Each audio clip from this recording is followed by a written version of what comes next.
আজ আমরা হিমালয়ের গোলাপি লবণ নিয়ে একটু কথা বলবো। হাতে কিছু তথ্য এসেছে, ভাবলাম এর ভেতরটা একটু তলিয়ে দেখা যাক। আচ্ছা, শুরুতেই একটা দারুণ ব্যাপার বলি। আমরা যে লবণটা নিয়ে কথা বলছি, সেটা প্রায় ২৫ কোটি বছরের পুরনো। ভাবা যায়? হ্যাঁ, অবিশ্বাস্য। একেবারে যেন ইতিহাসের একটা অংশ চলে এসেছে আমাদের রান্নাঘরে। হুম। তো এর উৎস কিভাবে আমাদের কাছে পৌঁছায়, এর বিশেষত্ব অনেক কিছুই জানার আছে। ঠিক তাই। এর জন্ম তো আসলে হিমালয় পর্বতমালার অনেক গভীরে। বিজ্ঞানীরা যেমনটা বলেন, ধরুন প্রায় ২৫ থেকে ৩০ কোটি বছর আগে সেখানে একটা বিশাল সমুদ্র ছিল। হ্যাঁ, সেই সমুদ্রটাই শুকিয়ে গেছে সময়ের সাথে। আর রেখে গেছে এই খনিজ ভরা লবণের বিরাট স্তর। আর এই লবণটা মূলত আমাদের কাছে আসে পাকিস্তান থেকে। পাঞ্জাব প্রদেশে খিওরা সল্ট মাইন বলে একটা জায়গা আছে। ও খেওড়া, হ্যাঁ শুনেছি। এটা তো বোধহয় বিশ্বের বেশ বড় লবণ খনিগুলোর একটা। একদম, দ্বিতীয় বৃহত্তম। আর মজার ব্যাপার হলো, ওখান থেকে লবণটা কিন্তু হাতে খুঁড়ে বের করা হয়। হাতে, কোনো বিস্ফোরণ বা ভারী যন্ত্রপাতির ব্যবহার ছাড়াই।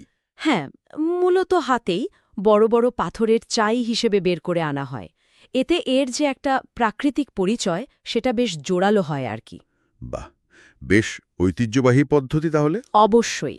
যদিও এত বড় খনির তো কিছু পরিবেশগত দিকও থাকে, সেগুলো নিয়ে অবশ্য খুব বেশি আলোচনা হয় না। তা ঠিক। আচ্ছা, এর যে সুন্দর একটা গোলাপি রং, সেটার কারণ কি? ওটা আসলে আয়রন অক্সাইডের জন্য। সহজ করে বললে মরিচা আর কি। ও আচ্ছা। শুধু তাই না, শোনা যায় এতে নাকি ম্যাগনেসিয়াম, ক্যালসিয়াম, পটাশিয়াম মিলিয়ে ৮০টারও বেশি খনিজ আছে। বলেন কি ৮০টার বেশি? তাহলে তো স্বাস্থ্যের জন্য দারুণ জিনিস হওয়ার কথা। এখানেই আসল ব্যাপারটা। সংখ্যাটা শুনতে বেশ লাগে ৮০টা, কিন্তু ওই খনিজগুলোর পরিমাণ এতই কম, যাকে বলে ট্রেস মিনারেলস। সত্যি বলতে, ওই খনিজ থেকে শরীরে কোনো উল্লেখযোগ্য উপকার পেতে হলে আপনাকে এত বেশি লবণ খেতে হবে যে। যে লাভের চেয়ে ক্ষতিই বেশি হবে। ঠিক ধরেছেন। বিশেষ করে সোডিয়ামের পরিমাণ যদি দেখেন, সেটা কিন্তু সাধারণ লবণের থেকে আলাদা কিছু নয়। হুম, বুঝলাম। তার খনিজে সমৃদ্ধির যে প্রচারটা চলে, সেটা আসলে একটু মানে বাড়িয়ে বলা। অনেকটা তাই। আচ্ছা, খনি থেকে তোলার পর এটাকে কিভাবে খাবারযোগ্য করা হয়? কোনো কেমিক্যাল ব্যবহার হয়? না না, প্রক্রিয়াটা খুবই সাধারণ। ওই বড় পাথরের চাইগুলো ধুয়ে পরিষ্কার করা হয়। তারপর? তারপর ভেঙে প্রয়োজন মতো গুঁড়ো বা দানাদার করে প্যাকেট, ব্যাস। কোনো বাড়তি কিছু মেশানো হয় না। একেবারে খাঁটি আর কি। হ্যাঁ। আচ্ছা, এর ব্যবহার কি শুধু রান্নায় নাকি অন্য কিছুতেও লাগে? রান্না তো আছেই।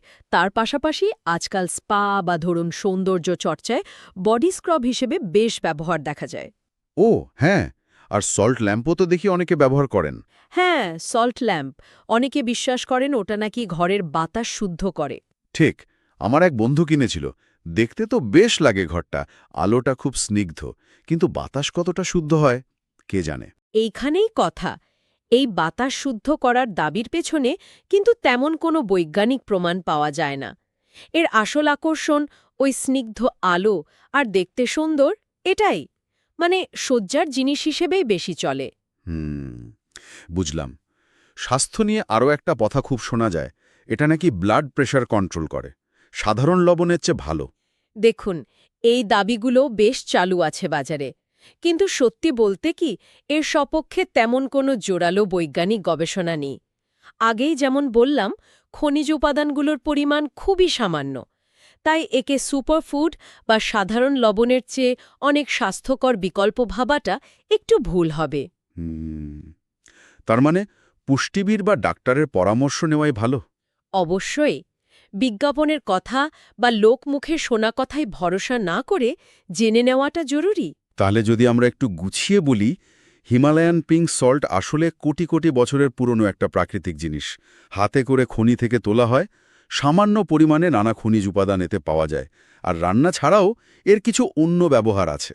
একদম।